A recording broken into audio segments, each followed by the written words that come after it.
the dings on my computer. Uh, you know, let's just give it a few more seconds and we'll get started.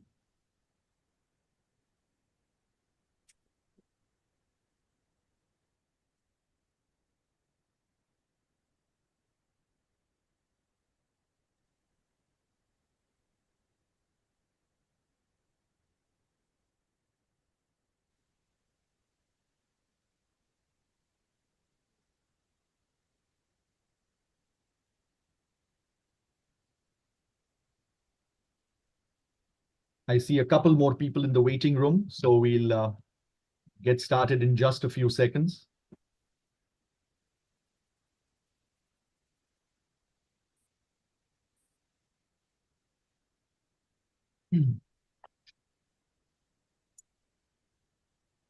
Okay, fantastic. Let's get started in the interest of time, and I'm sure people will join in.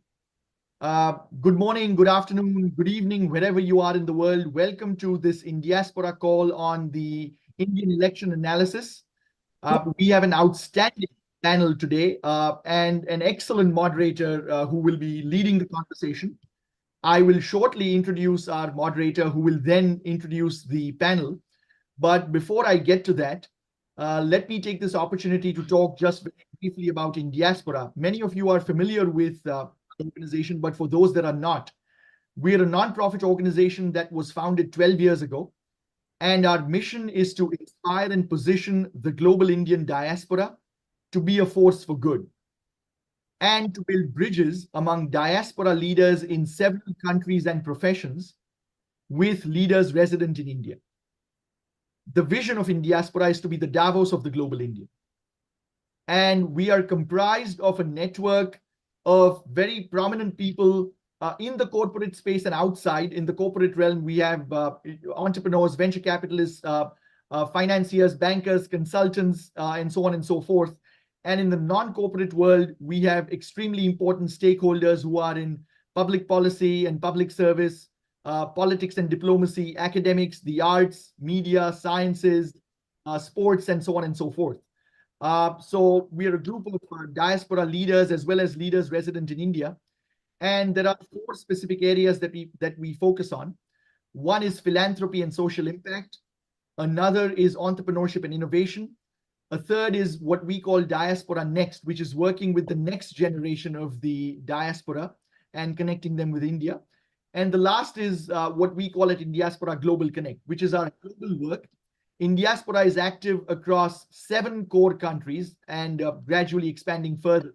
Our core countries are the United States, Canada, the UK, India, UAE, India, Singapore, and Australia. And we are expanding into other parts of Europe gradually. In fact, we did a G20 event last year in India, in New Delhi, where Indiaspora was invited by the Ministry of External Affairs in Delhi to be the diaspora partner for India's G20. And our event had diaspora leaders from 26 countries around the world, including a lot of unusual suspects where you don't expect sort of champions of the diaspora to be. In terms of this specific event, one of the important aspects of Indiaspora over the past 12 years has been to make sure that we interact with diplomats and senior government officials in an entirely non-partisan capacity. We don't take any political sides or endorse political candidates or parties, but we do actively work with governments, sitting governments in power, whether they are in the United States, in India, or indeed in other countries around the world. We work with the senior diplomatic corps from India and from other countries that are important to us. And we facilitated a lot of bilateral interactions, leaders of countries and cabinet ministers, whether it's from India, the United States, and now increasingly in other countries as well. And to that end, obviously, political developments in India are extremely important for Indiaspora, something that we closely follow and monitor. And that was the genesis of doing this particular event from an Indiaspora perspective. Let me now, without further ado, turn it over to our excellent moderator. We are delighted that Aditi Sangal of CNN is going to be moderating this particular session. She will introduce our four panelists, and after that, there will be an open Q&A where people can put their questions in the chat box or raise their hand on the Zoom app. And they will be called upon by one of my colleagues, Amita Siddiqui, who was responsible from the Indiaspora side to put this event together. Before I introduce Aditi, just wanted to mention that in addition to the Zoom room, this event is live on Indiaspora social media channels. It will also be available for posterity on our YouTube channel. And it is being recorded as well for those people who registered for the event, but for some reason could not make it at the last minute. This recording will be shared with them. Now to introduce Aditi. Aditi is, like I mentioned, at CNN. We've had the pleasure of having her at several Indiaspora events over the years, have gotten to know her. And, like I said, it's fantastic that she's agreed to be moderating this panel. She's an international and national news correspondent at CNN. And through her work, I can tell is eminently qualified to lead this discussion. So Aditi, with that, over to you for further introductions. Hi, everyone. As Sanjeev has already introduced me, I'm an international news writer at CNN in New York, and your anchor through this session. Thank you to Indiaspora for hosting this space where we'll analyze the Indian election results and look forward to what we can expect in the next 5 years. As everyone knows, yesterday India concluded another historic election. The people gave Mr. Narendra Modi a rare third term as Prime Minister. I want to emphasize this fact because it's truly remarkable for a political party in India to enjoy this sweeping mandate that his Bharatiya Janata Party, or the BJP as we call it, had for 10 years, let alone be granted a third term. And Mr. Modi is an extremely popular leader. Morning Consult, a poll ranked him as the world's most popular leader with an approval rating of 76% at home. And he enjoys a bipartisan support within the diaspora as well. However, as we also know, BJP did not get the same landslide results that it had enjoyed in 2014 and 2019. So while the BJP made inroads in new states like Odisha and Telangana, it notably lost the northern state of Uttar Pradesh, which had been its most strategic stronghold. UP is the most populous state, and it's elected the opposition in 43 out of 80 seats. While Modi obviously won his Varanasi seat, many other prominent BJP candidates lost. Experts have attributed some of these losses to unemployment, rising prices, and growing inequality. So this means a few things. First, as many observers were saying, democracy is at stake in this election.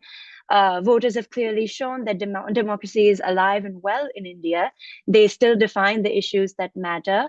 Regional and state parties still put up fierce competition, and voters still exercise their right to vote and swing surprises with the choices they have. This also means that after a decade of virtually single party control, India will go back to its coalition style government. This also means that the new composition will likely have an effect on the internal economic policies. The question is, can Modi still achieve the vision of Vikasit Bharat, or developed India, as he had espoused during his campaign? So to discuss this and more, we have a brilliant panel with us. I'd like to introduce Indrani Bagchi. She is the CEO of Ananta Center. She's based in Delhi. Prior to her stint as the CEO, she spent nearly 2 decades analyzing foreign policy issues at the Times of India. Then we have Dhruva Jaishankar. He is the executive director of the Observer Researcher Foundation America, which he established in 2020. He also writes a regular column for the Hindustan Times. Next is Pratik Dattani. He's the managing director at Economic Policy Group in London. He is also the founder of the think tank Bridge India. His background is in economic analysis and leading global market entry strategies, including government liaison and public affairs. And finally, we have Victor Thomas. He is the president and CEO of the Canada-India Business Council, an organization dedicated to fostering binational trade and investment between Canada and India. Thank you all so much for joining us. I'm excited to have this conversation for the next hour. I think Sanjeev already alluded to this, but we'll try to keep the conversation for about 45 minutes and then leave the rest of the time for people to ask their questions. So Indrani, if I'll go to you first, please set the scene for us. You're in Delhi right now. What is the mood on the ground? How are the leaders reacting to the results? How's the public responding to the results? Thank you, Aditi, and thank you for having me on this show. Thank you, Indiaspora. Well, elections are always exciting in India, particularly elections which you don't expect to be exciting, invariably turn out to be even more exciting. And this was no different.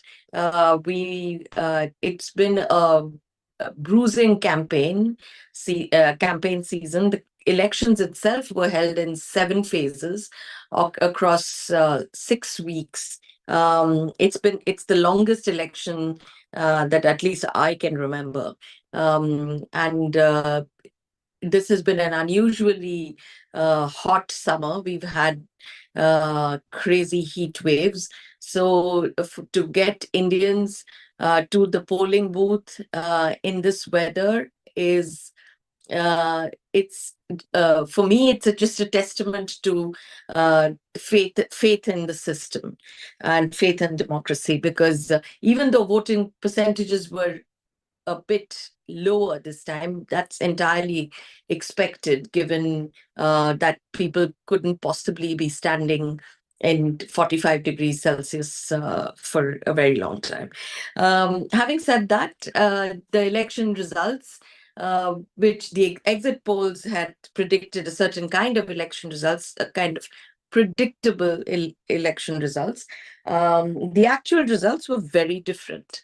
As you said, that a number of BJP leaders lost their elections, and actually 15 ministers of the outgoing cabinet, council of ministers, lost their elections, which basically means you will see a number of new faces in the next cabinet. Having said that, what were the main takeaways from this election?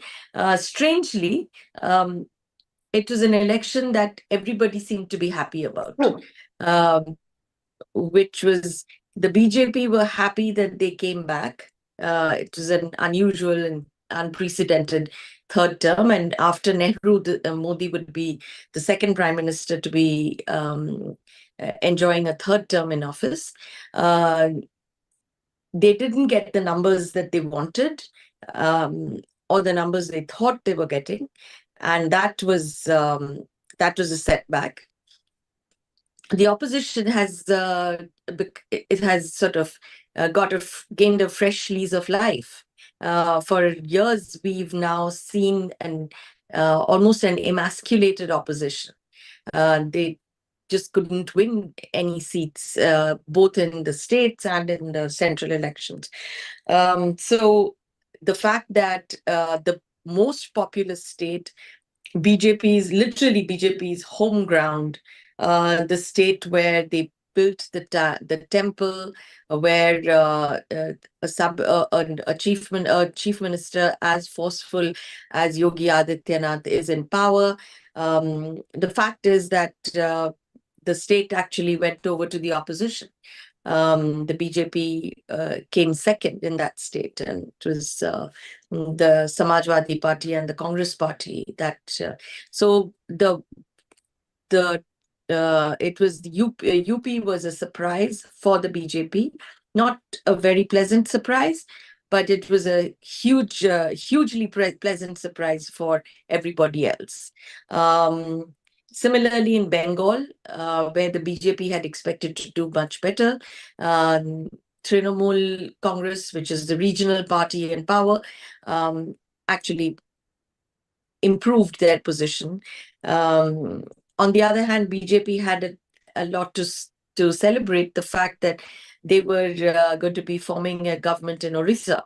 Naveen Patnaik, who could have been become the longest serving chief minister, lost his election, and the BJP will be forming a government in a new state. So they also, in cricketing terms, opened their account in Kerala, the first BJP MP in Kerala.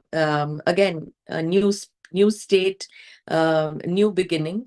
But the part that others liked about the results was that while the Indian voter reposed faith in Prime Minister Modi and his government, they were not willing to let go of the democratic checks and balances. And therefore, the BJP by itself will not enjoy a full majority and will need the help of allies to stay in power. So in a sense, the politics of pre-2014 is back. And for many, that is a source of comfort. What is another source of comfort was that there has been no complaint about the electronic voting machines. Nobody has said that they were rigged or tampered with. They never are, really. But invariably, there is always a voice from the losing party that raises that particular bogey. This time, everybody was happy with that. So nobody raised any questions about the EVMs.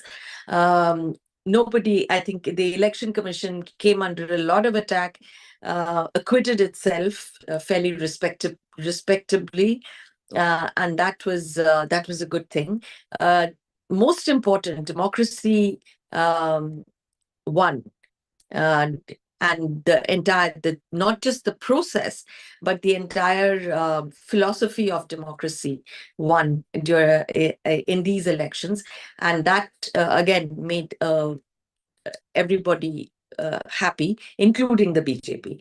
The constitution reigns supreme, the election processes reign supreme, and the Indian voter has shown once again that they vote wisely. There is a wisdom, there's natural wisdom in the Indian voter that we don't often appreciate enough. So yes, it's been a happy moment here in India. That's great. And to the point of the new governments coming in to Odisha and also the new seat in Kerala, I think for long, BJP had tried to make inroads in the southern part of the country. They were hailed as a more North Indian party, but they truly are a national party through their campaign, through these new inroads that they're making. Can we, Dhruva, I'd like to move on to you. Could you please, talk about whether this coalition-style politics would now herald in some massive changes or some slight changes or no changes at all? Are we looking at broader stability when it comes to key foreign policy issues? So I think the short answer is that nobody knows, and anybody who tells you that they know exactly what's going to happen on the policy front over the next few years, it's very premature. I would take that with many grains of salt. But let's say, what do we know? One is, I think coalition governments have actually been, in some ways, a common feature of Indian politics since 1989, with the last 10 years being an aberration. So, a lot has been accomplished since 1989, through successive governments. The BJP itself, between 1998 and 2004, governed in a coalition government before Prime Minister Modi, of course. So in some ways, it's a very common feature of Indian national politics. We are going back to that after what seems to have been a 10-year aberration in some ways. We'll see again 5 years from now how things change. Secondly, I think in some ways personnel is policy. And what's being negotiated today, we had the NDA meeting. Of course, we should know in the next few days about the composition of the cabinet and other key positions, including party president and NDA convener and stuff, and it's being negotiated right now. So by June 11th at the latest, if not sooner, we should have some indication of the key personnel around Prime Minister Modi during his third term. Three, again, without any insight as to what will happen, I would just highlight 3 or 4 areas to look for people to observe. Partly because whether these trends, which we've seen over the past 5 years in particular, in some cases 10 years, whether they will continue. Because they will have broader implications. So one is the broader approach to the economy, including the international dimensions of it. So to what we started seeing over the last few years since the COVID pandemic, India implement a form of industrial policy. How much that will now continue to go forward. This included large-scale subsidies for key sectors and key industries, or sort of reoriented trade policy focused on more developing economies, and I think we'll hear a bit more about that with the UK in particular. And sort of broader policy tweaks in an effort to attract manufacturing, and again, this is politically relevant, create jobs, create non-farm jobs, which does appear to have been an issue in the election campaign. So how much and to what extent the government can do that in this coalition will be interesting to see over the next few years. And again, with implications for trade policy, with economic policy, investment, and so forth. Second, defense. There are a number of things that were underway or on the anvil in terms of quite sweeping defense and national security reforms. This relates to the Agniveer scheme for recruitment, which again has a great political resonance as well because of what it would mean for jobs and employment. But also in terms of defense procurements and acquisitions, and for command and control, and particularly between the Army, Air Force, and Navy. And again, how much of that can be seen through over the next few years? Partly it'll depend who the defense minister is. That'll be a key position to watch out for. But again, we'll have broader implications, including for cooperation with partner countries in the US, Europe, Canada, Australia, many other countries where many of the listeners are from. Third, I would also finally look at what the approach to China is in particular, because a lot will flow from that. And I would just caution that after 2014, after Prime Minister Modi's first election, we did see China testing India at the border, particularly when Xi Jinping was visiting India in Gujarat particularly. And then, of course, in 2020, we saw about less than a year after his re-election, again, a large-scale deployment by the Chinese forces along the Indian border. So one thing to watch out for is what will be the approach of the new government to China. There's been a lot of speculation. I personally think a lot of that is relatively uninformed speculation and hearsay, but that would be a third thing I would look out for. So just to, put a finer point on it, do you think that coalition politics could slow down any of these areas, or do you think that the alliances will move in the same trajectory as the direction that Mr. Modi has tried to move in?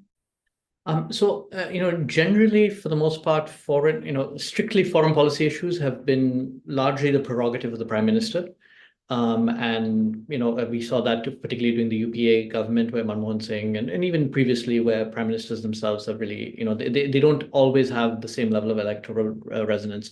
The reason I mentioned those 3 issues in particular is they are in some ways foreign policy issues, but they also have a strong domestic and political implications as well, particularly the first 2, the questions of the international economy and defense. And so I don't think it's clear that always that a coalition government is better or worse. We've had periods in, the Narasimha Rao government in the early 1990s, UPA 1 in particular, where, these were relatively weak governments that managed to accomplish a lot in some of these policy areas. At the other times, we've seen large political mandates not being able to, the Rajiv Gandhi years, 1984, he wanted to do a lot more than he was able to carry through. So I'm not sure the coalitions themselves are a factor, but in some cases, they can be accelerants because people feel they have, they're moving in the same way. They're playing off the back foot, if you will.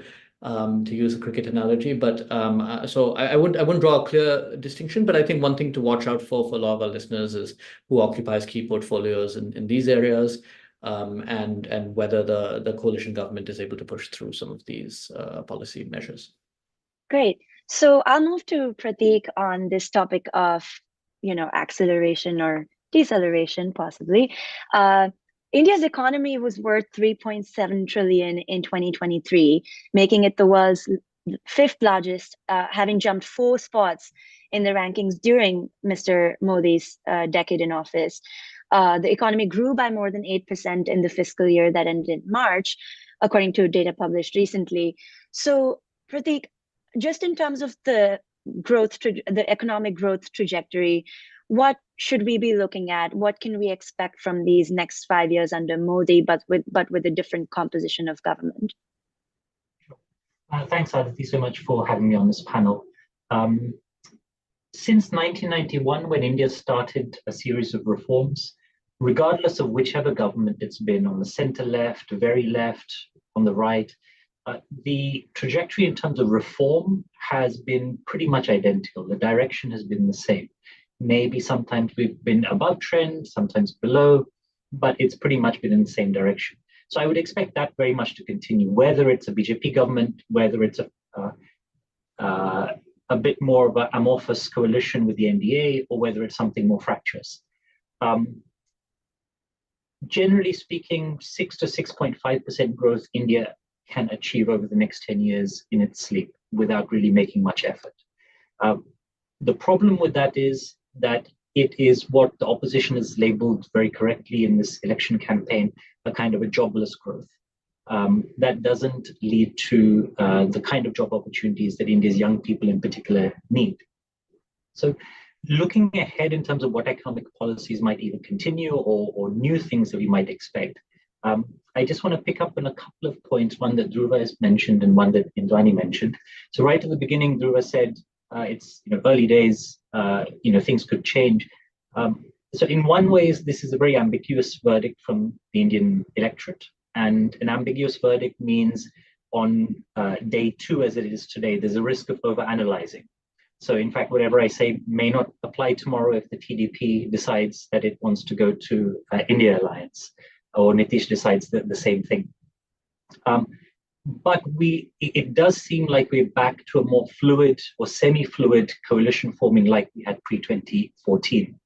And so allies that have more flexible allegiances, not just the 2 large allies that are on the NDA side, but some of the ones on the opposition benches, they will become more important. Will they collaborate with the BJP-led government on an issue basis, like Naveen Patnaik did on most issues actually over the last 5 to 10 years? That was one of his problems getting re-elected, because voters in Odisha didn't know how to differentiate between Modi and his government.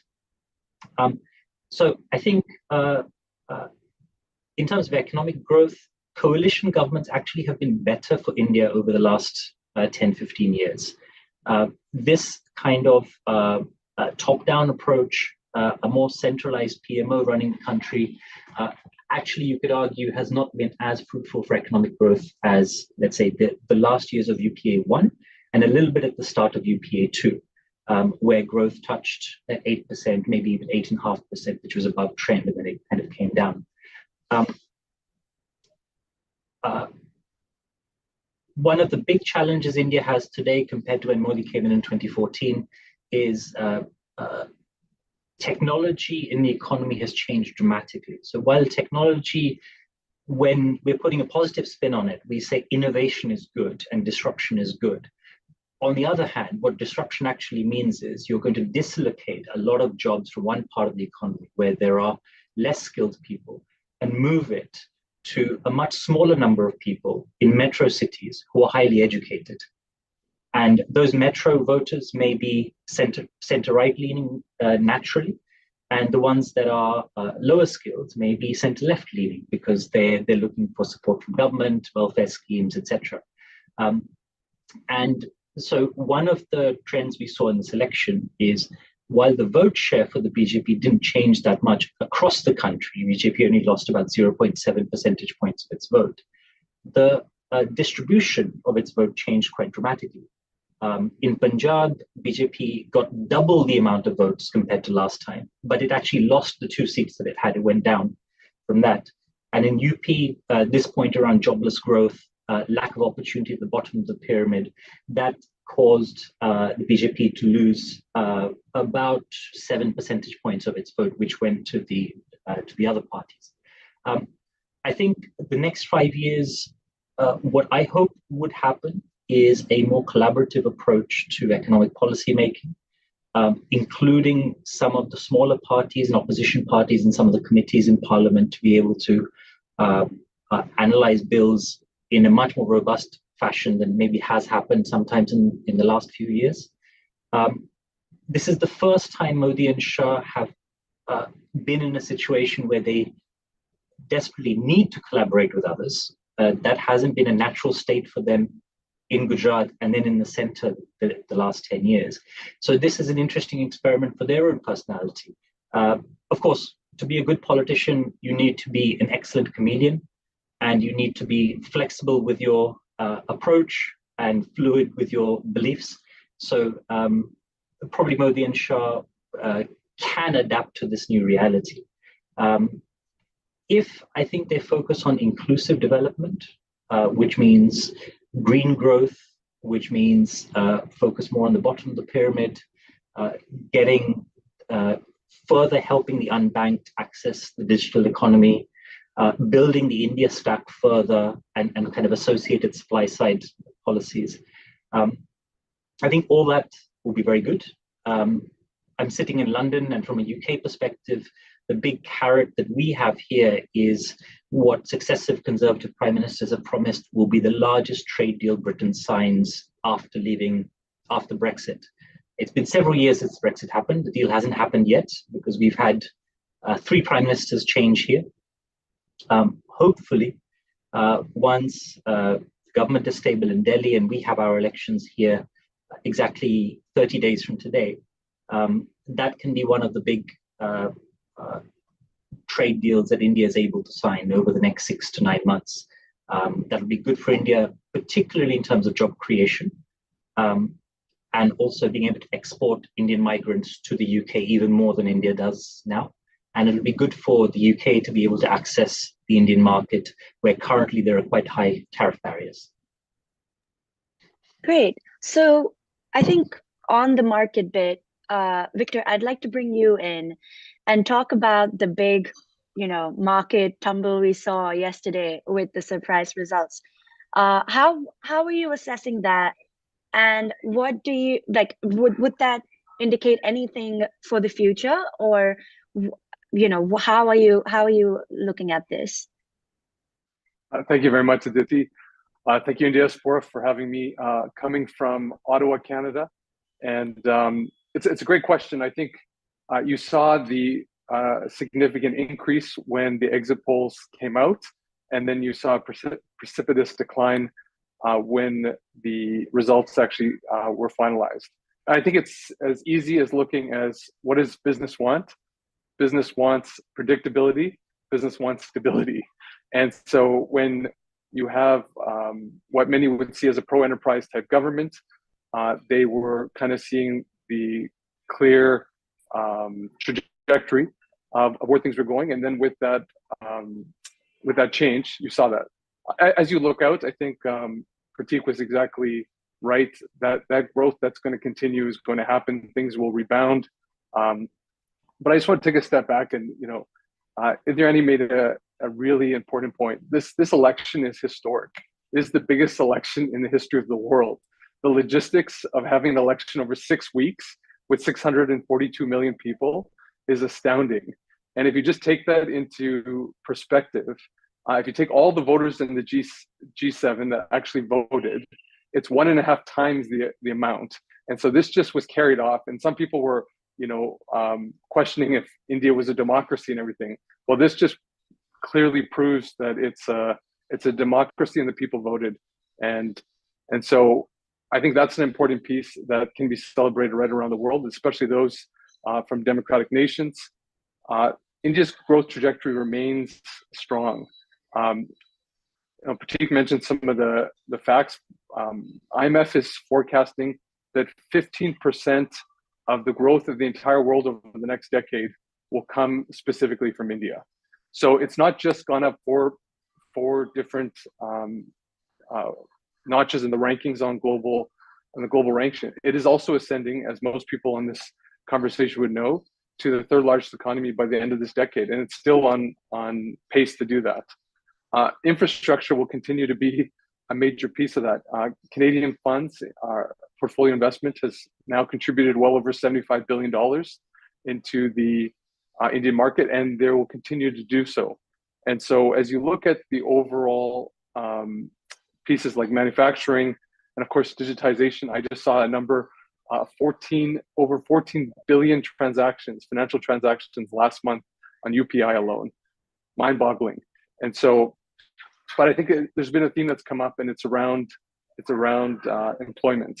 And India has to move to becoming a global talent hub, not just for itself, but for the world. When you look at the demographics that it has, and some people even label it as a demographic dividend, it is a blessing if they're actually skilled, reskilled, educated, and put to good use.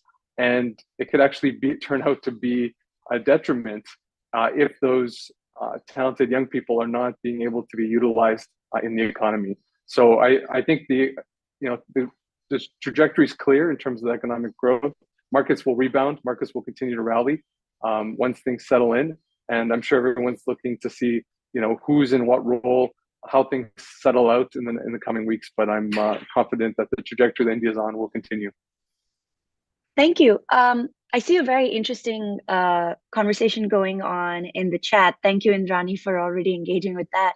I want to get to it, but before I do that, because that's a big topic in itself, I do want to address the Vikasit Bharat, Atmanirbhar Bharat, which is developed India and self-reliant India agenda that Modi has espoused in his campaign and his prior tenure, the decade-long tenure. Can we expect that to continue? And it seems like the voters weren't really feeling the effects of the agenda on the ground. Would that be a correct assessment? How would you see this going forward? Anyone who wants to take this question, I'm happy to. So I think both Vikasit Bharat and Atmanirbhar Bharat projects will continue because that certainly in the medium term, that will address a lot of the employment issues that we are facing today. The challenge is being able to address the unemployment issues in the short term. That's a challenge. Dhruva mentioned Agniveer, the 4-year short commission army stint. In many parts of India, like in Haryana, Agniveer is a cop-out. They don't like it, and they have voted against it. So it's, again, the challenge for any government in India would be that the same project or the same sort of initiative will not work in every part of the country. So tailoring, which basically means the state governments and the central governments have to find a way to work with each other better than they are today. That is something that is a work in progress and remains a challenge in India. But by and large, the big infrastructure projects, the supply chain issues, all of those, in my view, will continue. And frankly, even if there was a change of government, they would have continued. Pratik, sorry, go for it, Dhruva. No, if I could just add on to what Indrani said, I mean, I would distinguish a few things. So, Viksit Bharat is a sort of aspirational slogan for having a developed India by 2047, which is 100 years after India's independence. And I think part of the logic behind it is because of the previous two terms where you had a sort of predictability and political stability in the center just because of the large political mandate that the BJP had, that you could actually set in policies that instead of thinking about the next election cycle, you could actually put in place policies that could have this longer term effect. That was the thinking. Now, there is a danger, I don't know if this will happen, which is that it may have ricocheted a little bit in the sense that, in 2004, the BJP campaigned on an India Shining slogan that, the economy was doing very well and things were looking up, and yet they suffered a sort of electoral setback. And one of the lessons, for better or for worse, I think in hindsight, was both the Congress and the BJP took away from that we should shy away from that kind of rhetoric. Now it's after 20 years, it has sort of come back. I don't think it will happen just because there's some continuity. I suspect it won't happen. But the danger is that, people will say one of the lessons learned, maybe the erroneous lessons, is that they should not be this aspirational objective. So that's on the Viksit Bharat side. Atmanirbhar Bharat, I think, is really more motivated, even though, there were parts of Make in India that were announced previously. The drivers have been a bit more short term, which, as Indrani alluded to, which is the combination of the COVID pandemic, the China tensions with China, and the Russia-Ukraine war have led to these concerns about balancing national security, balancing economic security, employment with the economic agenda. So this idea that liberalization alone will be the path forward for India and a recipe for success, now, because of these experiences, now has to be balanced by these other considerations as well. And again, initially, as it was rolled out, there were voices, particularly in parts of the right, parts of the left in India, who said that this should not be, that they interpret it as a return to autarky, a return to economic isolationism. And that would also be I again doubt that will happen, but that would also be a somewhat dangerous explanation or lesson that we should return to that isolationism. I think over the last few years, we've seen a more balanced, the negotiation of free trade agreements on the one hand, making foreign investment easier, but balancing it with these needs, which are national security, economic security, employment, and resilient supply chains. So again, I would just say, I'm inclined to think that these will continue, but I think the motivations were somewhat different. One was a long-term objective. One was to address some short-term, near-term issues. Go for it, Prateek. Just to add on to what Dhruva is saying, so both Viksit Bharat as well as some of the other sloganeering, I think it's important from a signaling mechanism and an emotional appeal to the electorate to make Indians feel good about being Indian and make the diaspora feel great about being Indian.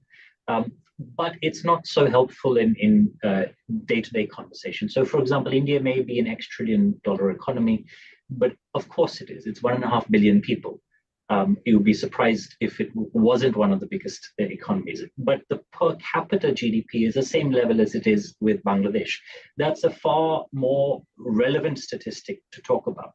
So if you think about out of 1.5 billion people, how many people can afford a 350 rupee Starbucks coffee once a week?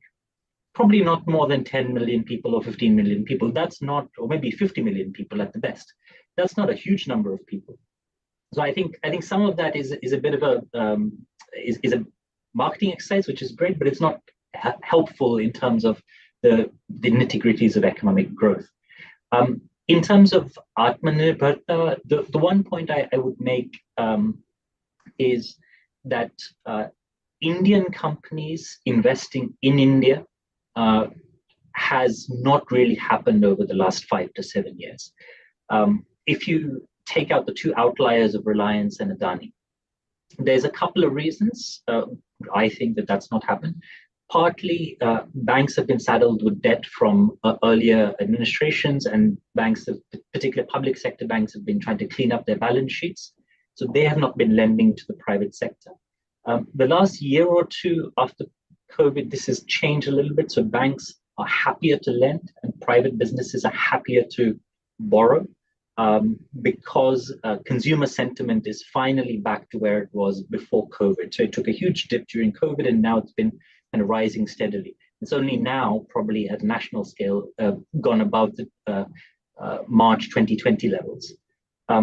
So businesses are happier to invest.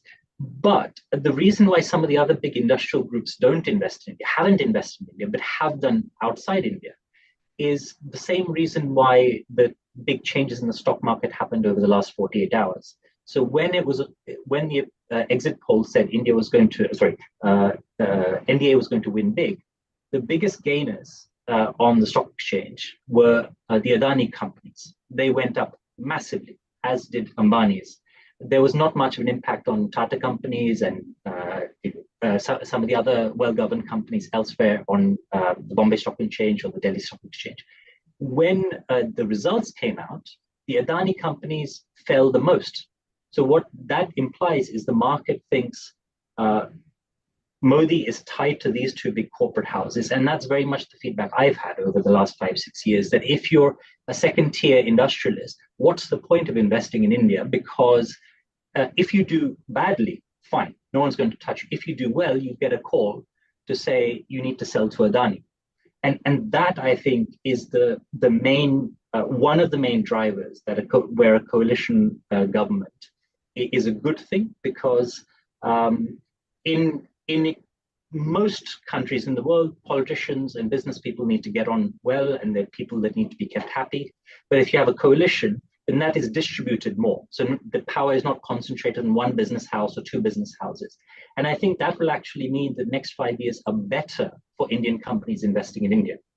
That goes back to your point about coalition governments being good for the economic growth. Okay. I think the last point I want to ask you all about is in his victory speech yesterday, Modi also mentioned the climate change challenges that are very top of mind for him. Covering the US-India partnership on climate from the US. I know that was also top of the agenda for the, the partnership, for key foreign policy issues. So, Victor, why don't I bring you in? You can bring us some of the perspective from Canada on that end. And also if any other panelists want to jump in on the climate agenda after that. Well, the climate agenda is going to be very important. India, I think right now takes about a quarter of all of the energy in the world, and there's no country that's going to need greater energy requirements over the next 20 years. Canada, of course, wants to do more. We do very little. There's a little bit now, I was told, going through our new TMX pipeline through the west coast of Canada, but we're really seeing a lot of it, given the geopolitical disruptions in the world, a lot of it coming from Russia these days. So it'll be interesting to see how they navigate economic growth while having such a requirement for energy with green policies. So I think, and maybe with the coalition, they can also come up with some more creative ideas. Anyone else want to jump in? Just briefly, I mean, I as I mentioned, one thing to watch out for is what happens to the industrial policy. It's not going to be, we've had sort of sector by sector differences, right? So one early success relatively has been electronics assembly, which is already bearing fruit. But one of the other areas where there already is a major push has been in solar supply chains and to some degree other renewables as well, the green hydrogen mission. So again, there's been a lot of public money and public subsidies put behind this. There's now dedicated nodes in relevant ministries to basically offer single window clearances for some of these areas. How much of that will continue will really depend on again, key ministries, key portfolio allocations, and then to some degree the state of public finances as well. So again, it's something to watch out for. Obviously, it's been, as you mentioned, it's been a priority for Prime Minister Modi. I think there's some push to try and have some by the end of this year in the next COP meeting, have some more to show for it. But it'll be one of the key areas of the continuing to watch out for us of how India continues with its industrial policy push. Great. I would like to get to some listener questions. I think there was a big conversation going on about the contrast between democracy conversations in the US versus the democracy questions in India. Does anyone have any contributions to that?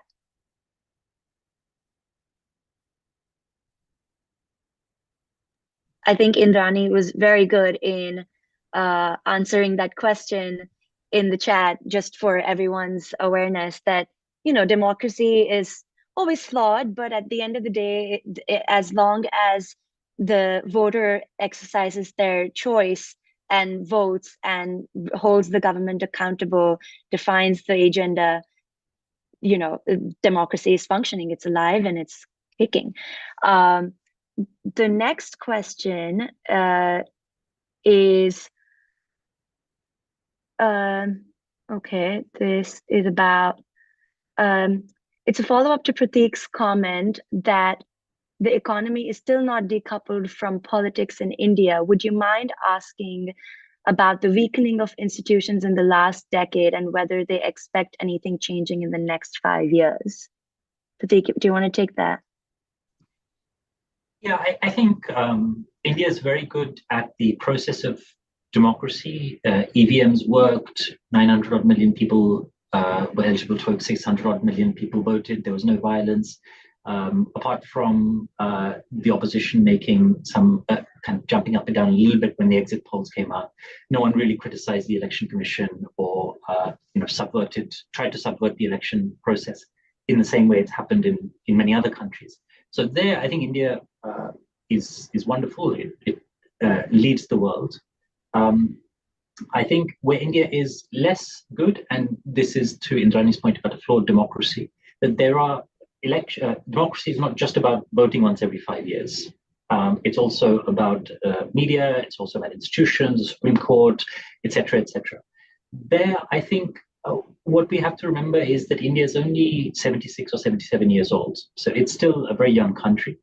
There are some things that we do, we've done much better than the US, Europe as well, having a female prime minister, having equality between, so suffrage with women being able to vote enshrined in the constitution, actually from the beginning. These kind of things we've done far better than many other Western countries. So picking out one part of democracy that doesn't work and then saying it's all broken is as much of a misnomer as saying everything is perfect in India. And I will keep you on the mic, Prateek, because we also have a question from Kevin Houston, Kevin Houston, I think.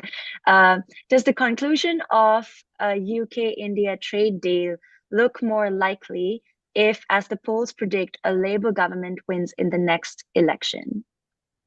So that's a diaspora question right there. So in fact, the two countries have had, I think, about 14 or 15 rounds of trade negotiation already, which is quite substantial. And the UK's chief negotiator quit his job a few months ago because he felt like my job is done. He's moved to another job in government.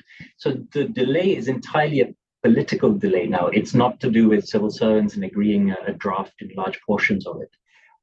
And the political delay has been because Britain's foreign secretary has changed multiple times, prime minister has changed multiple times, and Britain's just been focusing elsewhere.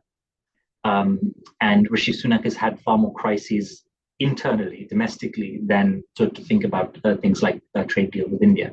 So I think once there's a stable government, I think we'll be back on track. I think if the Conservatives come back with a majority or Labour come back with a majority, I don't think that will make any real difference to the substance of the trade deal. Maybe there's 5% here and there where Labour may focus more on centre-left issues, which maybe haven't been discussed as much as part of the trade deal, and the Conservatives will be a bit more business-friendly. But otherwise, I think the trajectory is the same. Great, and I think Indrani, I'll want you to answer this question about the biggest hope. with regards to the foreign and economic policies, including NRC, CAA, farm reforms, etc. What is A, your biggest hope, and B, your biggest concern with this new government?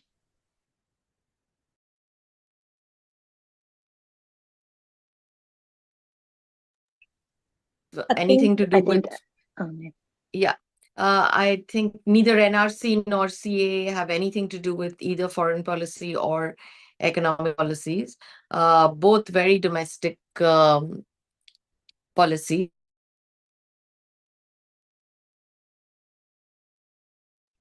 Sorry, is it just me or Indrani has frozen? No, I think Yeah, I think she's It's having some Indrani. trouble with the Yeah. video. Okay. Maybe we can go to another panelist while she figures it out. Yeah. All right. Does anyone else have something to say on this, or should we move to the next question? We can move to the I'm next. happy to talk about Yes, the go for it, trade deal. Victor.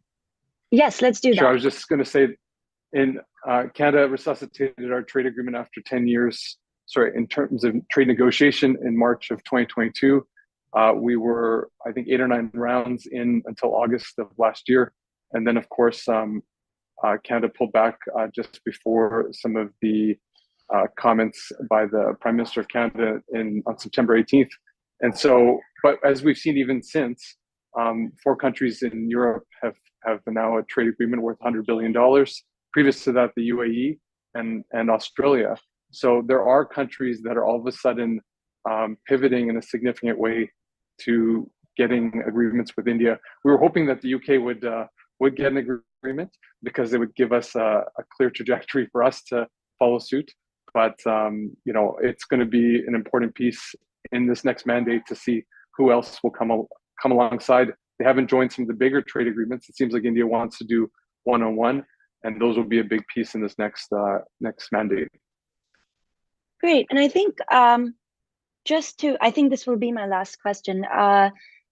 In terms of what India's allies are looking at in terms of government or diaspora that supports, what are the key hopes or goals that one would expect from a successful 5-year term under this government? I know that we've talked through quite a bit here, broader approach to the economy, some defense, the economy having to grow, not without the jobs should be there within the growth. Is there anything else that would make India's partnership with its allies stronger? What would make Indian diaspora more connected to India?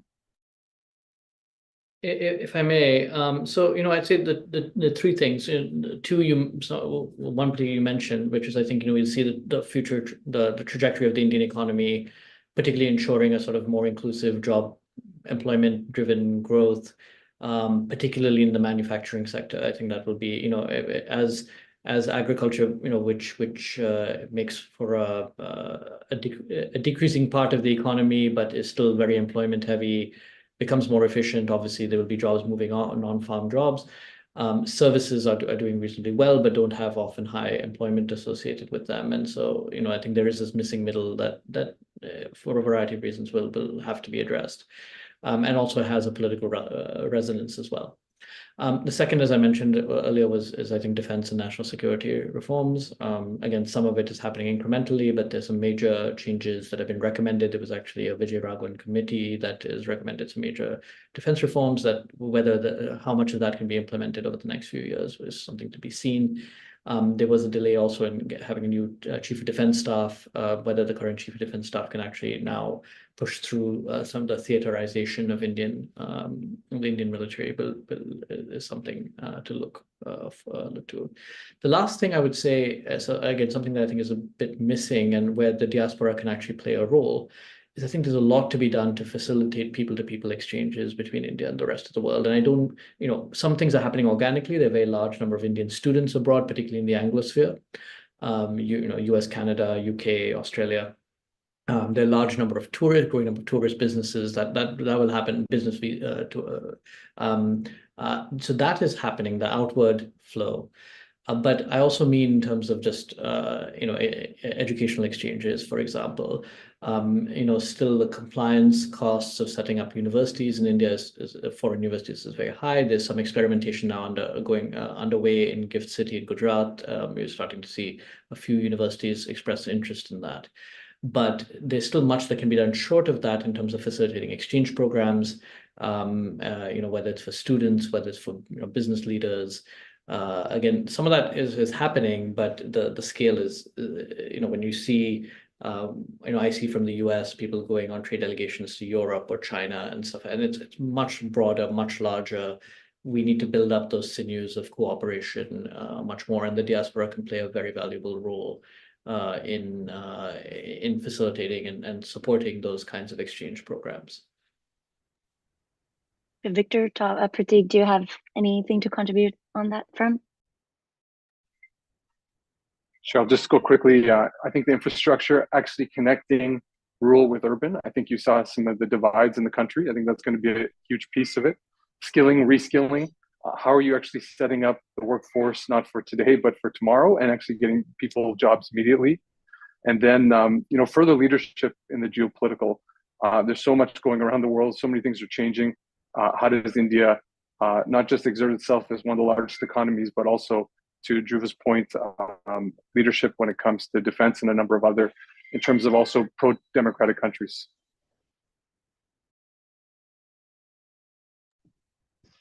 I think the one big thing India has going for itself is that it's not China. Sentiment has turned against China in large parts of the world. I know in the UK, David Cameron was Prime Minister. He took Britain's largest ever trade delegation to China. And it was all about getting Chinese investment into the UK, and then that suddenly changed. So I think if India can export its model of how it sees the world, its model of growth, its model of investing in other companies and hiring local staff rather than, for example, I have some business interests in Uganda, and I can see that when Chinese companies invest, they hire only Chinese, and then they leave. Without really helping the locals. So I think that model that India can export, the more it can do that, the better. One excellent way of doing that is through its diaspora.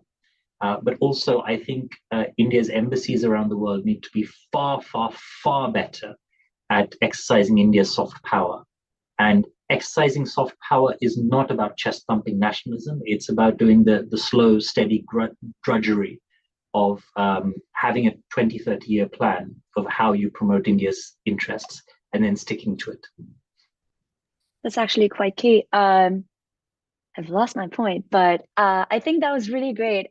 Thank you so much to all our panelists, and Indrani seems to have jumped out of the call, but big thank you to her for joining as well. Thank you for all our participants who created Can you a very not hear me? Okay, now I can hear you, Indrani. Oh, Okay. there you are. Did you have anything to add before we close the conversation, Indrani? I know you were cut off and we had some internet issues. Yeah, no. I've been following it, and that's fine. Thank you. Okay, so with that, I think I will call the event close. Amita, the mic over to you. Thank you so much. Thank you everyone for coming to this event. Thank you so much to the panelists. We've been hearing such amazing, responses to this panel. One person messaged us saying that this is the best panel they've ever, heard from Indiaspora. So thank you so much for this. Indrani, Prateek, Dhruva, Victor, and Aditi, what a masterful job with the moderation. Thank you so much. Thank you everyone that came to this event. As you know, civic engagement is a huge initiative for Indiaspora, and this is how we, do it, by having a dialogue, engaging with our diaspora. So please be in touch. Tell us what we did well. Tell us what we can do more of, and we'd love to hear from all of you. And thank you once again. Thank you, team, for supporting this event. And I hope you all have a wonderful day. Thank you. Thank you.